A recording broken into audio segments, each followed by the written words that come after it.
Yang saya bilang tadi, merengek-rengek kepada Allah, mengatur-ngatur Allah, mendikte Allah, sama dengan mengajari Allah bagaimana cara Allah menunaikan tugasnya.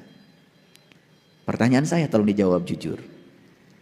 Apa masuk akal kita yang tidak tahu mengajari Allah yang maha tahu? Jawab dulu, masuk akal nggak? Sekali lagi, masuk akalkah kita yang tidak tahu mengajari Allah yang maha tahu? Tidak? Jawab yang kedua, suka melakukan itu?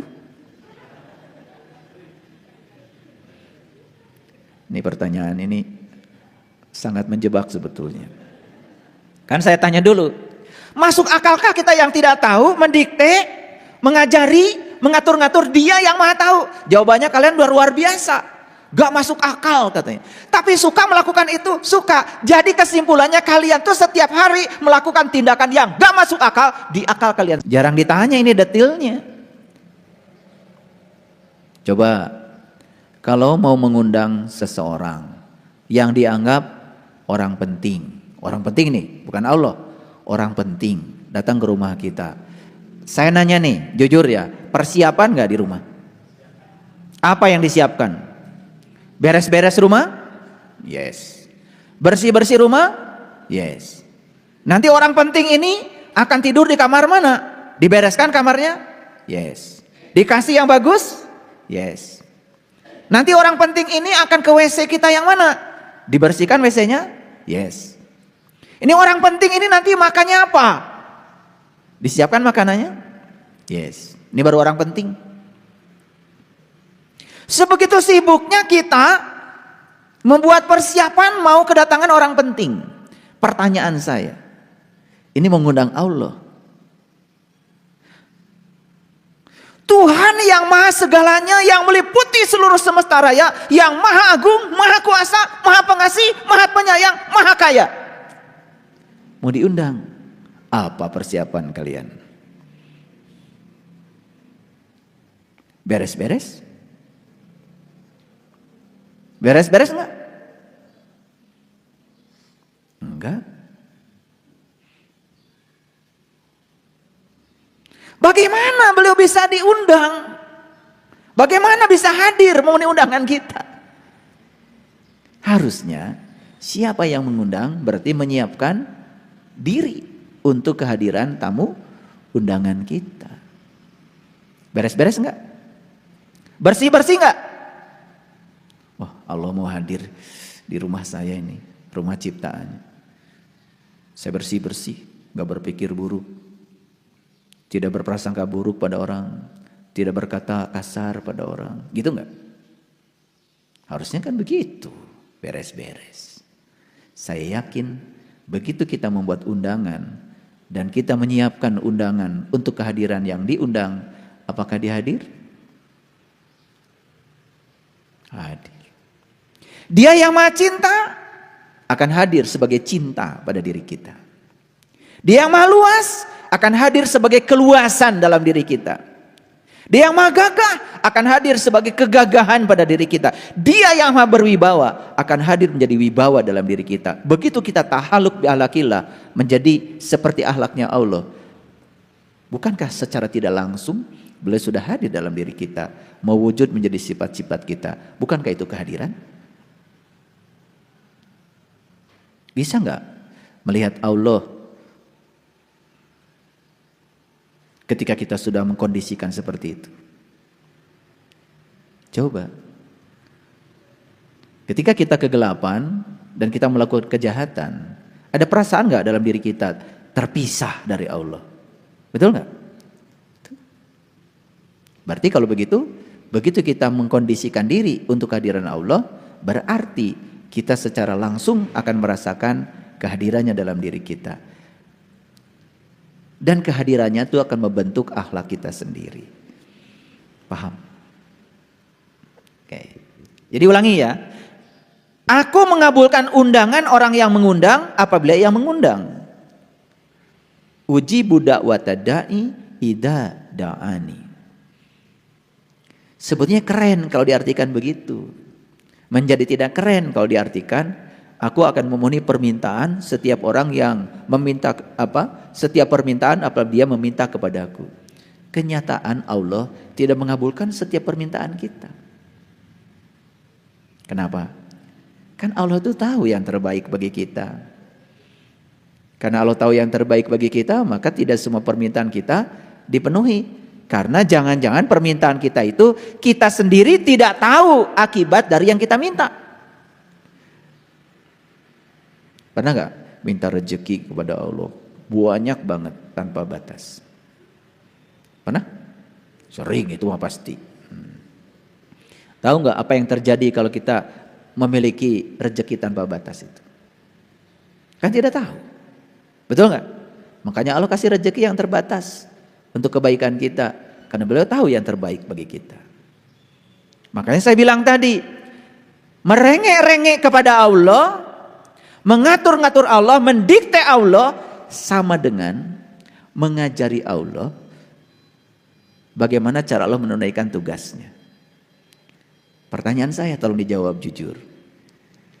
Apa masuk akal kita yang tidak tahu mengajari Allah yang maha tahu? Jawab dulu, masuk akal nggak? Sekali lagi, masuk akalkah kita yang tidak tahu mengajari Allah yang maha tahu? Tidak? Jawab yang kedua. Suka melakukan itu?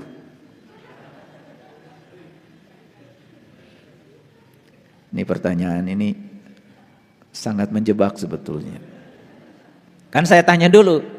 Masuk akalkah kita yang tidak tahu mendikte, mengajari, mengatur-ngatur Dia yang maha tahu? Jawabannya kalian luar biasa. Gak masuk akal katanya. Tapi suka melakukan itu, suka. Jadi kesimpulannya kalian tuh setiap hari melakukan tindakan yang gak masuk akal di akal kalian sendiri. Sadar gak? Nih kalau udah dibuka kayak gini semoga jadi sadar. Semoga aja ya jadi sadar. Kadang-kadang udah dibuka gini juga gak sadar-sadar. Nah lihat ayat berikutnya. Lihat ya. Maka hendaklah mereka memenuhiku. Dan hendaklah mereka beriman kepadaku agar mereka selalu berada dalam keadaan sadar. La'allahum yarsyudun. Jadi ayat ini dipungkas dengan semoga kalian sadar. Keren sebetulnya. Makanya izin saya menerjemahkan ayat ini agak berbeda. Mari kita lihat ya, mohon maaf ya. Kalau kita melihat yang ada. Nah, bukan saya mau membandingkan ya, ini lihat yang ada. Dan apabila hamba-Ku bertanya kepadamu tentang aku, maka jawablah bahwasanya aku adalah dekat. Aku mengabulkan permohonan orang yang berdoa apabila ia bermohon kepadaku. Dan doa diartikan memohon. Padahal kata-katanya tadi ya, aku mengabulkan undangan orang-orang yang mengundangku apabila dia mengundangku. Ujibu da'wata da'i idza da'ani, mengundangku. Jadi sebetulnya Allah itu hanya ingin diundang. Hanya ingin diundang. Hanya ingin disadari kehadirannya. Hanya ingin disadari sepenuhnya bahwa beliau itu sebetulnya tidak pernah meninggalkan kita. Oke, lanjut. Berikutnya apa? Maka dalam mereka itu memenuhi segala perintahku. Nah, makanya lalu kita ini kan menjalankan perintahnya. Dan setelah menjalankan perintahnya apa yang kita lakukan? Ayo jujur. Meminta-minta kan? Dan kita punya pikiran kalau semakin menjalankan perintahnya, semakin dekat dengan Allah, semakin gampang memintanya, begitu? KKN.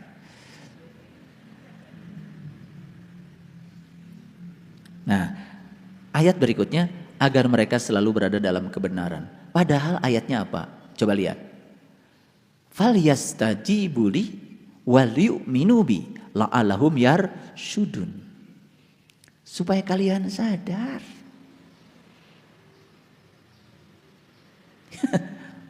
Gitu. Oke, kita balik lagi ya ke sini supaya kalian sadar. Nah, mungkin ada pertanyaan sekarang.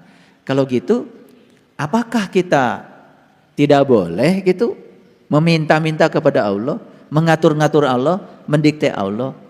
Kalau menurut ayat ini sih Allah tuh hanya menyuruh kita untuk merasakan kehadirannya saja. Allah tuh hanya ingin dirasakan kehadirannya karena beliau itu kan bersama kita. Kan dibilang tadi, fa inni qarib. Aku tuh dekat kok. Bahkan Allah mengatakan lebih dekat daripada urat nadi lehermu. Apalagi kehadiranku sudah cukup bagimu. Makanya lihat ya, lihat, perhatikan ya.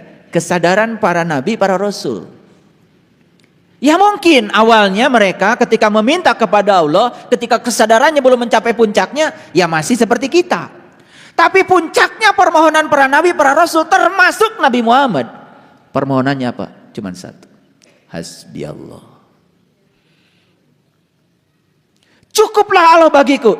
Nah, kata-kata hasbi Allah ini tidak bisa diucapkan oleh orang yang belum merasakan kehadirannya, belum membuktikan kedekatannya dengan kita. Makanya bagi orang yang sudah merasakan beliau hadir setiap saat, beliau hanya mengatakan hasbi Allah, cukuplah Allah bagiku. Itu doa yang paling tinggi itu. Pendek lagi. Dan kalau saya disuruh memimpin doa di sebuah acara, kemudian saya doanya, mari kita berdoa bersama. Hasbi Allah. Gak akan ada yang undang lagi. Gak dapat honor lagi. Doa pendek gitu. Karena kita tuh seneng kalau doa panjang. Makin panjang permintaannya, makin banyak ngatur Tuhannya, dianggap makin soleh. Bukankah mereka yang terus menerus meminta adalah mereka yang belum merasa diberi? Ulangi, bukankah mereka yang terus-terus meminta itu adalah sesungguhnya mereka yang belum merasa diberi? Makanya di Quran ada kata-kata la in syakartum la azidannakum. Cukup kamu bersyukur. Syukur itu artinya terbuka. Terbuka artinya menerima apapun yang menjadi kehendaknya apa adanya tanpa ada sedikit pun penolakan. Itu namanya syukur.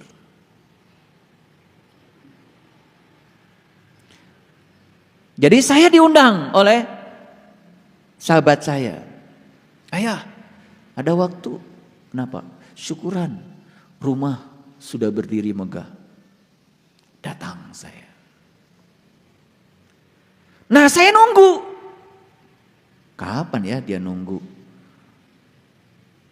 Undang syukuran sama saya lagi. Oh, suatu saat orang yang sama undang lagi. Ayah, ada waktu. Kenapa?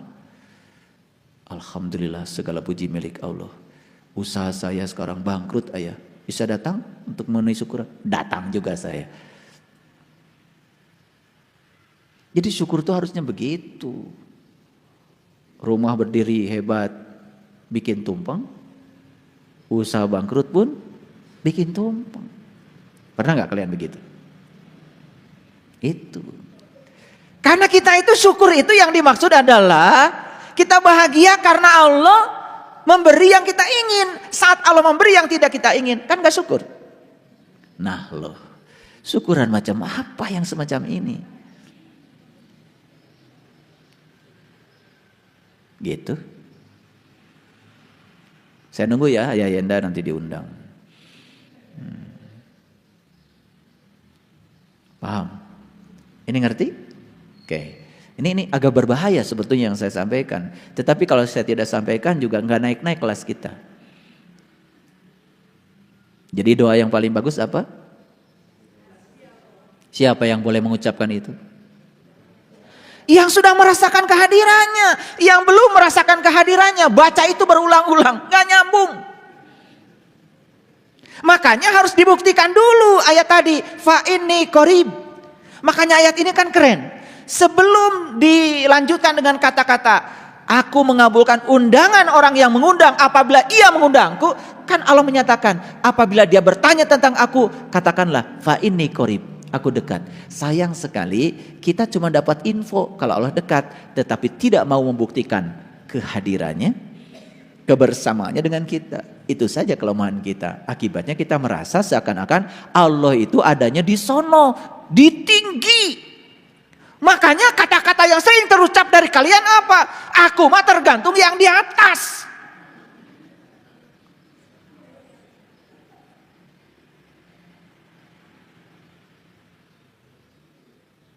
Lalu apa yang terjadi saat kita bermohon? Tangan kita di atas. Apalagi mau difoto.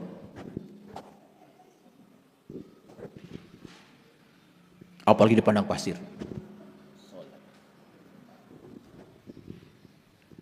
Pakai dandanan macam-macam. Lagi berdoa. Meminta kepada yang di atas. Tolong tunjukkan pada saya, adakah di Quran Allah mengatakan aku di atas? Gak ada. Aku bersamamu dimanapun kamu berada. Nah, oleh karena itu, tolong. Sadar sedikit. Lihat ayat ini. Kelihatan? Bagaimana metode mengundang Allah versi Al-Quran? Lihat. Ini Quran surat Al-A'raf ayat 55. Bahasa Arabnya gini. Ud'u rabbakum tadarruan wa khufyatan. Ulangi.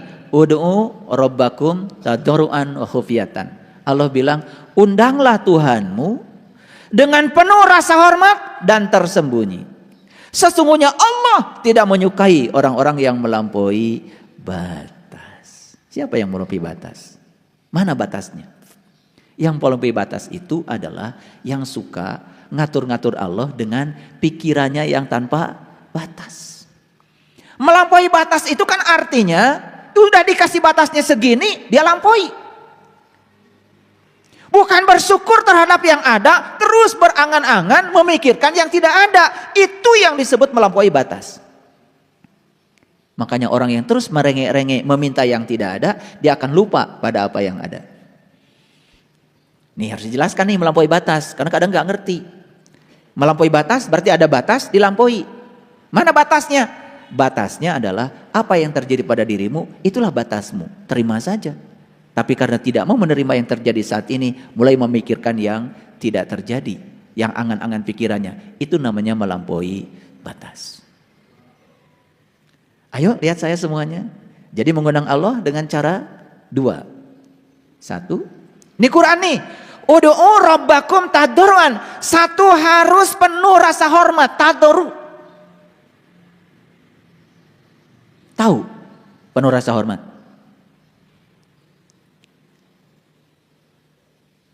Tempatkan Allah pada tempat yang terhormat. Ketika kita mengatakan hasbi Allah. Tadarru enggak itu? Tadarru enggak? Cukuplah Allah bagiku. Tadarru enggak? Tadarru banget. Berarti Allah dihargai kehadirannya. Allah dirasakan kehadirannya. Itu tadarru. Allah Maha luas, minta yang luas. Kalau mau diartikan itu adalah sebagai suatu permintaan. Tetapi kan sesungguhnya kehadirannya saja sudah cukup.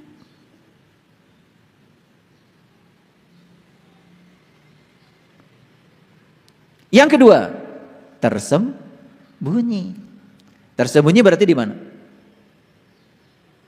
Tersembunyi. Jadi kalau gitu doa itu perlu keras-keras? Perlu ada suaranya? Tersembunyi saja. Tadarru wa khufyatan. Penuh rasa hormat dan tersembunyi. Itu cara mengundang Allah. Ada enggak di sini diajarkan berdoa kepada Allah itu ya Allah, ya Allah. Gitu?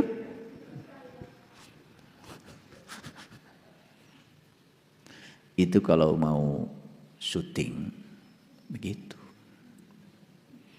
Tapi Quran mengajarkan cara berdoa, cara mengundang Allah itu cuma dua aja. Tadarru wa khufyatan. Semoga semua makhluk hidup berbahagia. Tadarru? Tadarru? Semoga keluarga saya bahagia. Tetangga yang lain biarin aja. Tadarus nggak itu? Tadarus nggak itu? Dia menempatkan Allah di tempat yang sempit. Dan Allah itu dikerangkeng oleh pikiran kamu sendiri. Biarlah keluarga saya yang bahagia, yang lain gak usah. Biarlah kelompok saya bahagia, kelompok lain gak usah. Suka nggak ada doa begitu? Ada tuh. Semoga kelompok saya diampuni segala dosanya, kelompok lain gak usah. Tadarus nggak gitu? Itu tidak tadarus, karena tidak menempatkan Allah sebagai yang maha luas. Kalau Allah ditempatkan sebagai yang maha luas, minta yang luas-luas, kalaupun mau ada permohonan. Walaupun itu kan sebetulnya ujung-ujungnya basa-basi juga. Coba, semoga semua makhluk hidup berbahagia. Semoga Allah mencintai seluruh ciptaannya. Kata Allah, emang gue pikirin. Emang saya harus disuruh-suruh sama kamu untuk mencintai ciptaanku?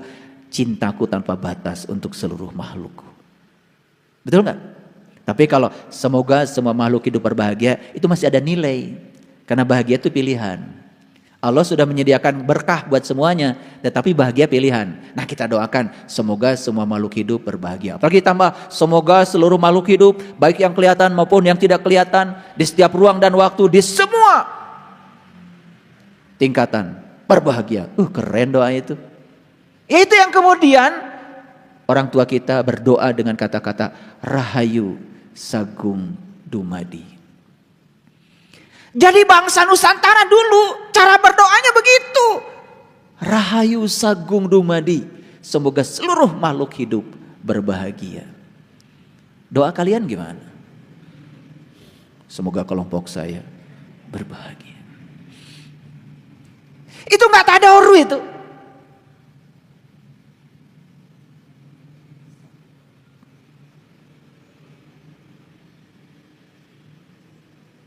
Oke. Yang kedua, perhatikan saya.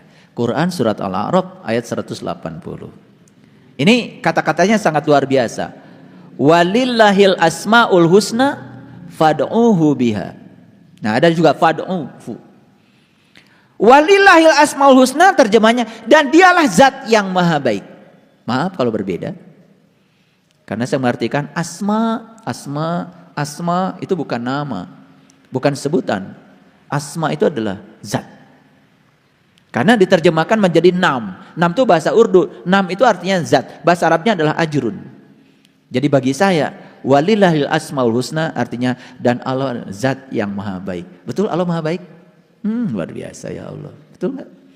Seburuk apapun kita, tetap saja kita bisa bernafas, bisa melangkah, bisa memegang, bisa melihat. Wah, luar biasa. Ya, kagores lagi nyiksik bawang di dapur, langsung Allah bertindak. Seluruh sel-selnya diperintahkan untuk menyusun diri. 2-3 hari garing. Masa tidak terasa kehadiran Allah di situ? Ya, iya. Dicocok rengit, digaro, burung. 2-3 hari itu ayat. Luar biasa ya, cinta kasih Allah. Luar biasa. Yang gitu aja kadang-kadang banyak lupanya ya. Kemarin bentol, sekarang nggak ada. Nggak ingat tuh sama Allah. Ingat tetarason we.